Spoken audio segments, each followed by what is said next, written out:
ഇന്ത്യൻസിനെതിരെയാണ് ഈ വലത് പക്ഷ രാഷ്ട്രീയക്കാർ നടത്തുന്നത് എന്നത് വളരെ ചെറിയ രീതിയിൽ ഇത് കാണിക്കുക. അതായത് അവർ ഡൗൺ പ്ലേ ചെയ്യുവാണ്. അപ്പം അതിൻ്റെ കാര്യമെന്ന് പറയുന്നത് സായിപ്പന്മാർ മുഴുവൻ ഇന്ത്യക്കാർക്കെതിരെയാകുന്നു എന്ന് വരാതിരിക്കാൻ വേണ്ടി ഗ്ലോബൽ മീഡിയ ചെയ്യുന്ന ഒരു ടാക്ടിക്സിൻ്റെ ഭാഗമാണത്.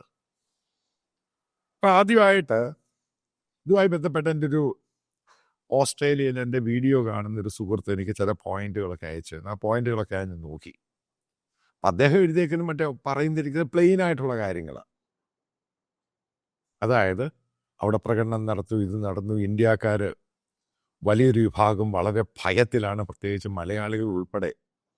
അവർ ജോലിക്ക് പോലും പോയില്ല, അവർ വീടിനകത്ത് നിന്നും പുറത്തിറങ്ങിയില്ല, പ്രത്യേകിച്ച് ഇന്ത്യക്കാർ. അപ്പം അതേപോലെ പാംപ്ലെറ്റുകൾ സോഷ്യൽ മീഡിയയിലൊക്കെ വലിയ രീതിയിൽ അവർ ക്യാമ്പയിൻ നടത്തി. ഗവൺമെൻറ് ഓഫ് ഓസ്ട്രേലിയ, അതായത് ഫെഡറൽ ഗവൺമെൻറ്, അതായത് ലെഫ്റ്റ് ലിബറൽ പാർട്ടിയാണ്, അവർ ഈ പറയുന്ന വലതുപക്ഷ രാഷ്ട്രീയക്കാർ നടത്തുന്ന സംഭവത്തെ വളരെ മോശമായിട്ട് പറയുകയും അതിനെ എതിർക്കുകയും ഒക്കെ ചെയ്യുമെന്ന് പറഞ്ഞാൽ തന്നെ ഒരു ജനാധിപത്യ രാഷ്ട്രമാണ് ഓസ്ട്രേലിയ. അപ്പം അതുകൊണ്ട് അവിടെ ഇതേപോലെ പ്രകടനവും സംഭവങ്ങളൊക്കെ നടക്കും.